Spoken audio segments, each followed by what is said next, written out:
Shoot ನೀನು ಏನು ಮಾಡೋದು?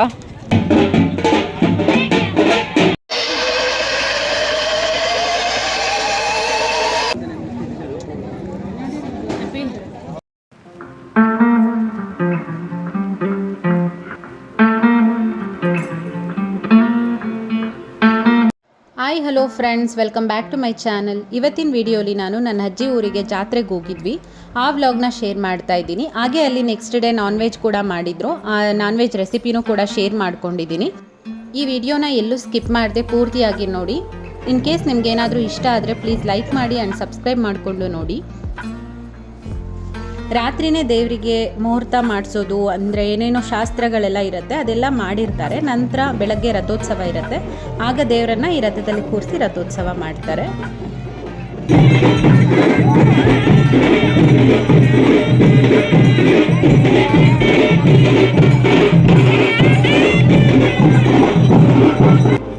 ಇಲ್ಲಿ ತೋರಿಸ್ತಾ ಇದ್ದೀನಿ ನೋಡಿ, ಗರುಡ ಬಂದು ಪ್ರದಕ್ಷಿಣೆ ಹಾಕಿದ ನಂತರನೇ ರಥೋತ್ಸವ ಆಗೋದು. ನೋಡಿ ಬಂದಿದೆ. ಆಲ್ಮೋಸ್ಟ್ ಎಲ್ಲ ರಥೋತ್ಸವನೂ ಹೀಗೆ ಆಗೋದು.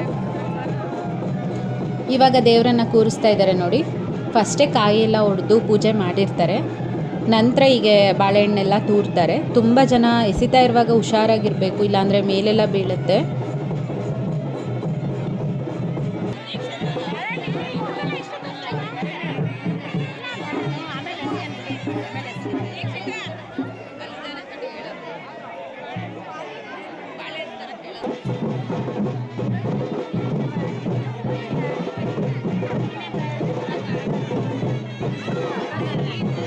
ಹಾಗೆ ಒಂದು ಬಾಳೆಹಣ್ಣು ಬಿತ್ತು. ಅದನ್ನು ಎತ್ಕೊಂಡು ನೋಡಿದಾಗ ಅದರಲ್ಲಿ ಈ ಥರ ಬರ್ದಿತ್ತು, ಈ ಸಲ ಕಪ್ ನಮ್ಮದೇ ಆಡ್ತೀವಿ ಅಂತ.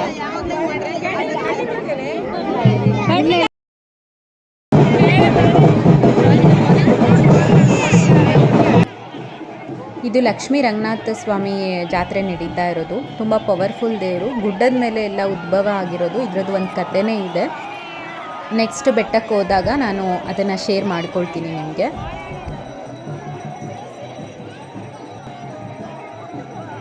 ನನ್ನ ಮಗಳಿಗೆ ಆಟ ಸಾಮಾನು ಮೇಲೇ ಕಣ್ಣು. ಆಗಲೇ ಬಂದು ತೊಗೊಳ್ತಾ ಇದ್ಲು. ಜಾತ್ರೆ ಅಂದ್ರೇ ಹಾಗೆ ಅಲ್ವಾ, ಎಲ್ಲ ಈ ಥರದ್ದೇ ಸ್ಟಾಲ್ಸ್ ಹಾಕಿರ್ತಾರೆ. ಮಕ್ಕಳಿಗಂತೂ ಅದ್ರ ಮೇಲೇ ಕಣ್ಣು ಹೋಗ್ತಾ ಇರುತ್ತೆ. ಏನಿದು? ಏನ?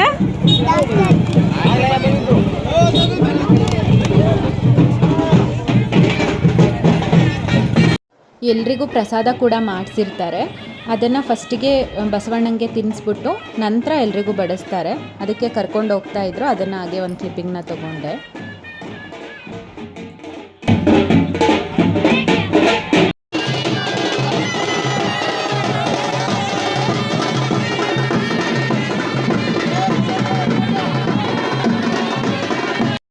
ನಂತರ ನಾವಿಲ್ಲಿ ಊಟಕ್ಕೆ ಬಂದಿದ್ದೀವಿ.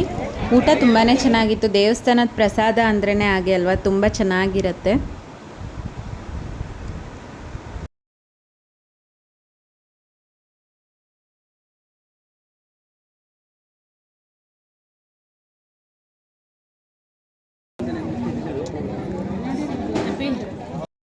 ಸಂಜೆ ದೇವರನ್ನ ರಥದಿಂದ ಇಳಿಸ್ಬಿಡ್ತಾರೆ. ಅದಕ್ಕೋಸ್ಕರ ಮಂಗಳಾರತಿ ಮಾಡಿಸ್ಕೊಂಡು ಹೋಗೋಣ ಅಂತ ಬಂದಿದ್ವಿ.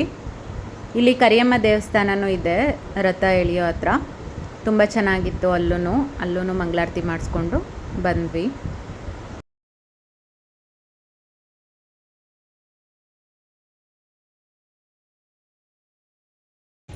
ಏನಿದು?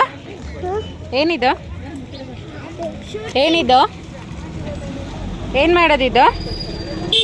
ಹಾಂ, ಶೂಟ್ ನೀನು ಏನು ಮಾಡೋದು? ಇಲ್ಲಿ ಮುಳ್ಳು ಪವಾಡ ಅಂತ ಮಾಡ್ತಾರೆ. ಅದಕ್ಕೆ ಯಾವಾಗಲೂ ಫ್ರೆಶ್ ಮುಳ್ಳನ್ನು ತೊಗೊಂಡು ಬಂದು ಅದನ್ನು ಹಾಕಿ ದೇವರು ಬಂದಿರೋರು ಅದ್ರ ಮೇಲ್ಗಡೆ ಬೀಳ್ತಾರೆ. ಪವಾಡ ಥರನೇ ಅನಿಸುತ್ತೆ. ಬಟ್ ತುಂಬ ರಶ್ ಇರೋದ್ರಿಂದ ಜಾಸ್ತಿ ವಿಡಿಯೋ ಮಾಡ್ಕೊಳ್ಳೋದಕ್ಕಾಗಲಿಲ್ಲ. ಸ್ವಲ್ಪ ಕ್ಲಿಪ್ಪಿಂಗ್ಸ್ನ ಆ್ಯಡ್ ಮಾಡಿದ್ದೀನಿ.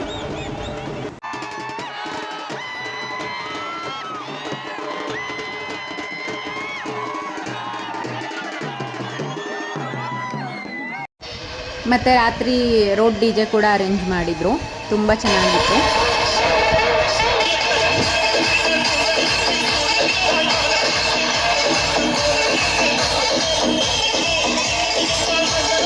ನಂತರ ನಂತರ ಎಲ್ಲ ಊರಿನವ್ರನ್ನ ಕರೆಸಿ ವಾಲಿಬಾಲ್ ಟೂರ್ನಮೆಂಟ್ ಕೂಡ ಅರೇಂಜ್ ಮಾಡಿದರು. ತುಂಬ ಚೆನ್ನಾಗಿತ್ತು, ಸಖತ್ ಎಂಟರ್ಟೈನ್ಮೆಂಟ್ ಆಗಿತ್ತು.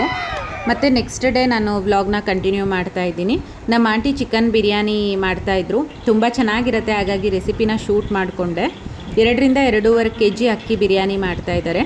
ಮೊದಲಿಗೆ ಒಂದು ಪಾತ್ರೆಗೆ 200 ಗ್ರಾಮಷ್ಟು ಆಯಿಲ್ನ ಹಾಕಿ, ಒಂದು 4 ಏಲಕ್ಕಿನ ಹಾಕಿ, ನಂತರ ಪಲಾವ್ ಸ್ಪೈಸಸ್ನ ಹಾಕ್ಕೊಂಡು ಆಯಿಲಲ್ಲಿ ಫ್ರೈ ಮಾಡಿಕೊಂಡು 1 ಕಟ್ಟು ಪುದೀನ, 2 ಕಟ್ಟು ಮೆಂತ್ಯ ಸೊಪ್ಪು ಮತ್ತು 1 ಕಟ್ಟು ಕೊತ್ತಂಬರಿ ಸೊಪ್ಪನ್ನು ಹಾಕಿ ಆಯಿಲಲ್ಲಿ ನೀಟಾಗಿ ಬಾಡಿಸ್ಕೋಬೇಕು.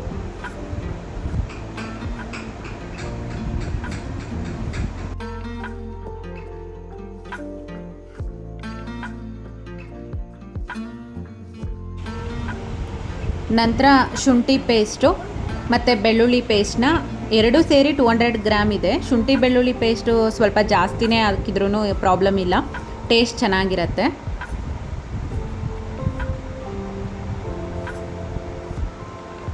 ನಂತರ ಹಸಿಮೆಣಸಿನ್ಕಾಯಿ ಪೇಸ್ಟ್ ಮಾಡ್ಕೊಂಡಿರೋದು, ನಿಮಗೆ ಖಾರಕ್ಕೆ ತಕ್ಕಂಗೆ ಹಸಿಮೆಣಸಿನ್ಕಾಯಿನ ಹಾಕ್ಕೊಳ್ಬೋದು.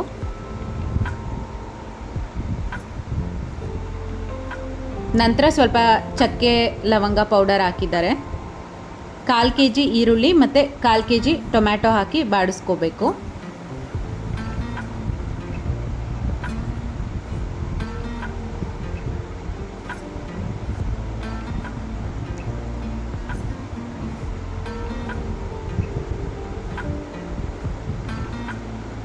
ನಂತರ ಇಲ್ಲಿ ಬಿರಿಯಾನಿ ಪೌಡರ್ನ ಹಾಕಿದ್ದಾರೆ. 10 ರೂಪೀಸ್ದು ತೇಜು ಮಸಾಲ ಪೌಡರ್ ಬರುತ್ತಲ್ಲ, ಅದನ್ನು 4 ಪ್ಯಾಕೆಟ್ ಹಾಕಿದ್ದಾರೆ.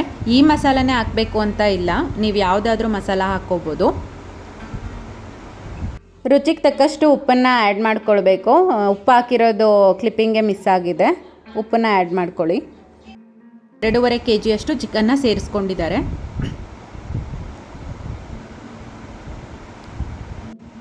ಚಿಕನ್ನೆಲ್ಲ ಹಾಕಿ ನೀಟಾಗಿ ಬಾಡಿಸ್ಕೊಂಡು ಸ್ವಲ್ಪ ಅರಿಶಿನ ಹಾಕ್ಕೋಬೇಕು.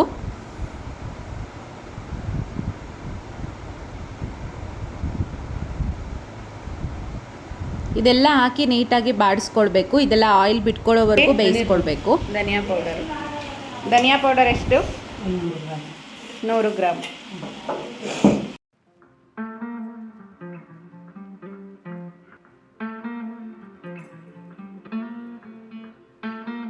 ಇದು ನೀರು ಹಾಕಿ ಅಕ್ಕಿ ಹಾಕಿದ್ರೆ ಮುದ್ದೆ ಮುದ್ದೆ ಆಗುತ್ತೆ. ಅದಕ್ಕೋಸ್ಕರ ನೀರು ಹಾಕಿ ಅಕ್ಕಿ ಹಾಕಿದ್ರೆ ಮುದ್ದೆ ಮುದ್ದೆ ಆಗುತ್ತೆ. ಅದಕ್ಕೆ ಇದ್ರೊಳಗಡೆನೆ ಅಕ್ಕಿ ಹಾಕಿ ಫಸ್ಟು, ಆಮೇಲೆ ನೀರು ಹಾಕ್ಬೇಕಲ್ಲ, ಆವಾಗ ಮುದ್ದೆ ಮುದ್ದೆ ಆಗಲ್ಲ. ಎಷ್ಟು ಆಂಟಿ? 10 ಲೋಟ ಅಕ್ಕಿ ಹಾಕಿದೆಯಲ್ಲ, ಅಂದರೆ ಒಂದು 2.5 kg ಸೋನಾ ಮಸೂರಿ.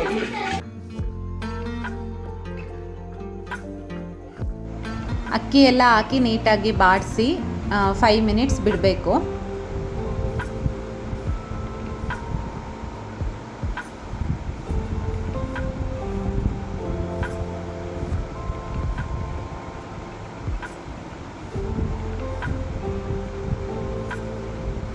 ನಂತರ ಇದಕ್ಕೆ ಅಕ್ಕಿ ಎಷ್ಟು ಹಾಕಿರ್ತೀವೋ ಅದರ 2ರಷ್ಟು ನೀರನ್ನು ಹಾಕ್ಕೊಳ್ಬೇಕು.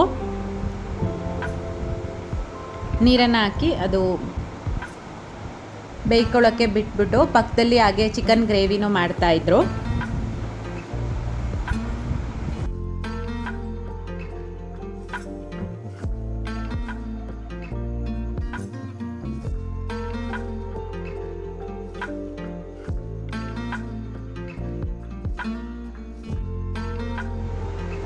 ಖಾರ ಏನಾದರೂ ಸ್ವಲ್ಪ ಕಮ್ಮಿ ಅನಿಸಿದ್ರೆ ಅಚ್ಕಾರದ ಪುಡಿ ಹಾಕ್ಕೊಳ್ಬೇಕು.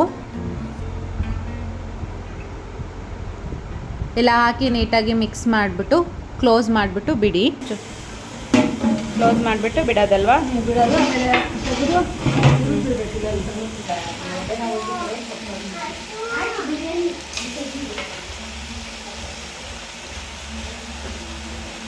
ಈರುಳ್ಳಿ, ಟೊಮೆಟೊ, ಹಸಿಮೆಣಸಿನ್ಕಾಯಿ, ಕೊತ್ತಂಬರಿ, ಪುದೀನ, ಸ್ವಲ್ಪ ಅರಿಶಿನ ಹಾಕ್ಬಿಟ್ಟು ಆಮೇಲೆ ಚಿಕನ್ ಹಾಕಿದ್ಯಾ ಅಲ್ವಾ?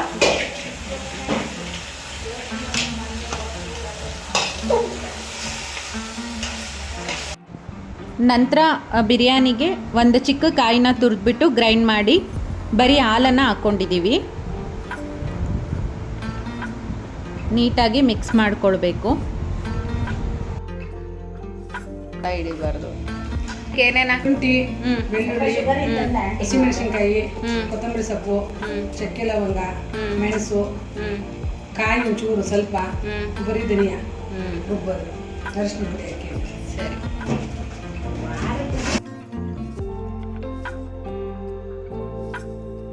ಇದೆಲ್ಲ ತಳ ಹಿಡಿಬಾರ್ದು ಅಂತ ಹೇಳ್ಬಿಟ್ಟು ಅವಾಗವಾಗ ಪ್ಲೇಟ್ನ ತೆಗೆದ್ಬಿಟ್ಟು ಈ ಥರ ಮಿಕ್ಸ್ ಮಾಡ್ಕೊಳ್ತಾ ಇರಬೇಕು. 75% ಇದು ಬೆಂದಿದೆ ಅಂತ ಅನಿಸ್ದಾಗ ಇದ್ರ ಕೆಳಗಡೆ ಒಂದು ಹಂಚನ್ನ ಇಟ್ಬಿಟ್ಟು ದಮ್ ಕಟ್ಟಬೇಕು. ನೋಡಿ ಇವಾಗ ಇಟ್ಬಿಟ್ಟು ಪಾತ್ರೆನ ಇಟ್ಟು ಪ್ಲೇಟ್ನ ಕ್ಲೋಸ್ ಮಾಡಿ ಬಾಳೆ ಎಲೆನ ಅದ್ರ ಮೇಲ್ಗಡೆ ಹಾಕ್ತಾ ಇದ್ದಾರೆ.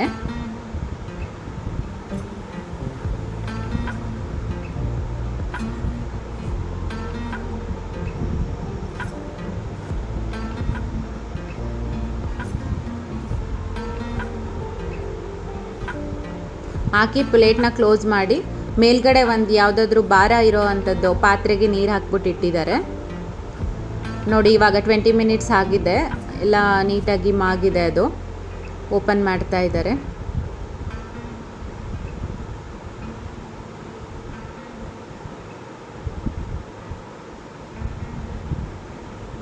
ನೋಡಿ ಸಖತ್ತಾಗಿರೋ ಬಿರಿಯಾನಿ ರೆಡಿಯಾಗಿದೆ. ಟೇಸ್ಟ್ ಮಾತ್ರ ಸಖತ್ತಾಗಿ ಬಂದಿತ್ತು. ನೀವು ಬಲ್ಕ್ ಅಮೌಂಟಲ್ಲಿ ಏನಾದರೂ ಮಾಡಬೇಕು ಅಂತ ಇದ್ದರೆ ಟ್ರೈ ಮಾಡ್ಬೋದು, ತುಂಬ ಚೆನ್ನಾಗಿ ಬರುತ್ತೆ. ಇನ್ನೂ ಸ್ವಲ್ಪ ಹುಡಿಯಾಗಿ ಬೇಕು ಅಂತ ಹೇಳಿದ್ರೆ ನೀರನ್ನ ಸ್ವಲ್ಪ ಕಮ್ಮಿ ಹಾಕ್ಕೊಳ್ಳಿ. ಅಮ್ಮ ಇಲ್ಲಿ ಎಲ್ಲರಿಗೂ ಸರ್ವ್ ಮಾಡಿಕೊಡ್ತಾ ಇದ್ರು.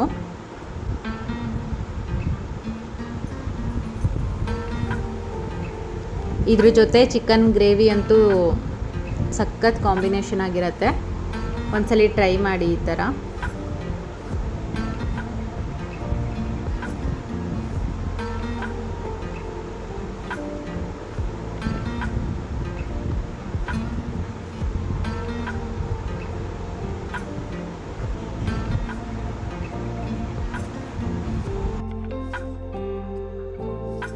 ಈಗಿತ್ತು ನಮ್ಮ ಜಾತ್ರೆ ವ್ಲಾಗು. ನಿಮಗೆ ಈ ವಿಡಿಯೋ ಏನಾದರೂ ಇಷ್ಟ ಆದರೆ ಪ್ಲೀಸ್ ಲೈಕ್ ಮಾಡಿ, ಶೇರ್ ಮಾಡಿ, ಸಬ್ಸ್ಕ್ರೈಬ್ ಮಾಡಿ, ಸಪೋರ್ಟ್ ಮಾಡಿ. Thank you for watching.